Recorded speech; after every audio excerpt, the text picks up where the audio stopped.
Miguel Esteves Cardoso, A Causa das Coisas. Eis a definição que este senhor faz da palavra chatice. A maneira como se usa o conceito da chatice em Portugal chega a chatear mais do que o próprio Portugal. A seita milionária dos filisteus descobriu, na chatice, a desculpa ideal para se escusar a todas as experiências que exijam mais do que a frequência moderada de 1 ou 2 semestres do ensino primário. Não se lê este livro, não se vai ver aquele filme, não se estuda aquela matéria, nada enfim se faz, porque é uma chatice.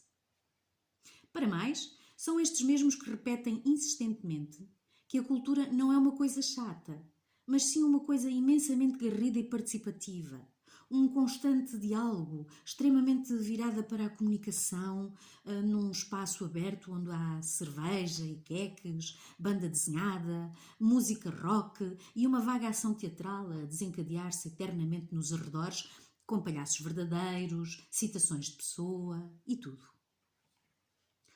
Ora, quem sabe que a cultura, a verdadeira cultura, é efetivamente chata. Chata como a potassa. Seca, morosa, difícil, exigente e chata para morrer. Chata e boa. E ainda bem. Impõe-se, por isso, a reabilitação da chatice. A chatice marca quase todas as grandes obras humanas. São uma chatice para fazer e são uma chatice para apreciar devidamente. E ainda bem. Se fosse preciso pintar hoje a Capela Sistina, ninguém o faria da maneira como o fez Miguel Ângelo, porque presume-se, e bem, que pintá-la não foi o máximo, nem sequer um happening com montes de piada. Ou, posto noutra linguagem, é difícil decifrar quais os códigos de prazer, de gozo lúdico e de, digamos, texto que oculta o último julgamento. Resumindo e concluindo, que chatice! A chatice é redentora.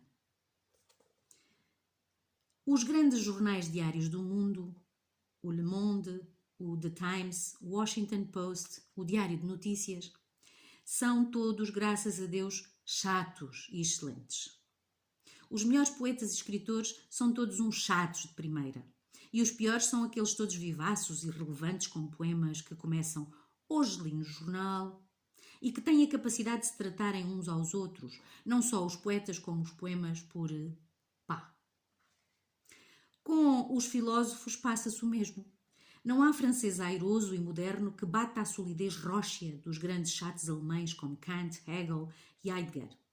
E entre a importantíssima chatice de O Capital e as ninharias sensacionalistas do Manifesto, vai a distância que há entre o belo Marx e o belo Marx. O critério da chatice substitui, entre nós, o critério da qualidade. E é pena porque os portugueses sempre tiveram, desde o leal conselheiro de Dom Duarte à Francisca de Manuel de Oliveira, um apurado talento para a grande chatice. Grandiosa chatice. Quando um povo estranhamente chato e chateado, como é o nosso, se põe a tentar escrever livros ou fazer filmes vivaços, daí sim saem as maiores chatices de todas. De igual modo, os cineastas americanos, que não têm jeitinho nenhum para a chatice, são um flagelo quando se põem a tentar fazer filmes europeus, ou seja, filmes chatos.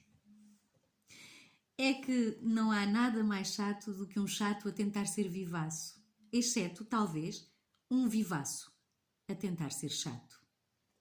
Mas em Portugal, enquanto o belíssimo livro de fotografias do grande fotógrafo chato que é Jorge Mulder não se vende, não há filisteu franco ou atirador que não compre uma revista vivaça e horrenda que é a Foto.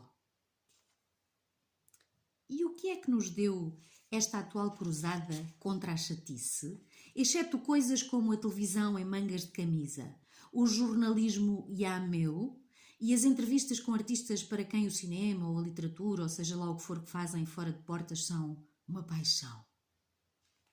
A chatice, está provado, é eterna, dura. A chatice é muito mais difícil de catalogar. Não se diz de uma chatice que é anos 40 ou anos 50.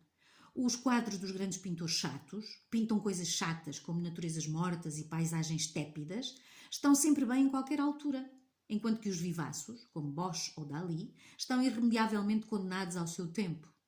Uma chatice é para sempre. É preciso muito mais chatice. As capas dos livros portugueses, por exemplo, cada vez que se afastam mais da linha e eterna chatice, tipo parceria A.M. Pereira, o título da obra, o nome do autor, a editora, o ano e acabou, e é cada vez maior a mancha que acaba às nádegas da rapariga que condecoram um volume, digamos, de ensaios sobre Guerra Junqueiro e, se não são nádegas, são carimbos ou cavalos. Hoje em dia, defender a chatice, tudo o que custa, é ser-se submersivo e patriota. Ou não é verdade que se aprende a história em cursos de televisão, em que uma resposta certa à pergunta "Quem conquistou Silves?" dispara imediatamente um jingle de música ligeira, o qual por sua vez dá sinal de uma entrada em cena a uma máquina de lavar roupa amarela torrada que avança imponente sobre os rodízios dourados? É ou não é preciso mais pudor e mais chatice?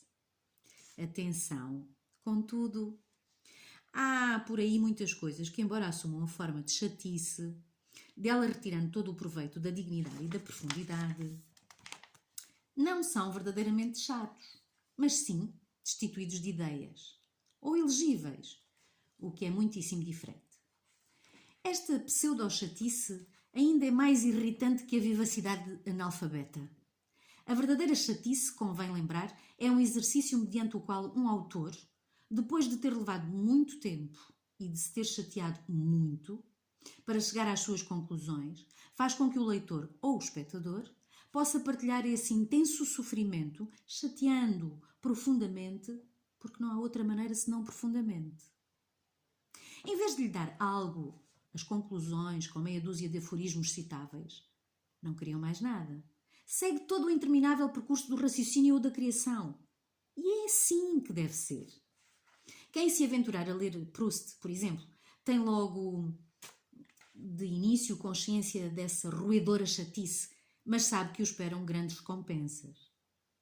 A chatice é outra propriedade dela. Retém-se e lembra-se muito mais bem. É uma chatice dizer mais bem, mas é correto, do que o vivaço. Uma vez experimentada, nunca se esquece. A chatice é sadia. Em vez de tentar distrair o povo com vias vivaças à cultura, devia-se chateá-lo nas escolas com chatices como a gramática e a matemática. Isto porque, como toda a gente sabe, só depois de chatear muito a cabeça a alguém é que ele se decide a deixar de fazer cera. Enfim, a deixar de nos chatear. Portugal precisa, hoje, mais que nunca, de uma indissolúvel, inacabável e absolutamente intolerável chatice. Em vez de dizer viva a cultura, deveria antes gritar-se viva a chatice.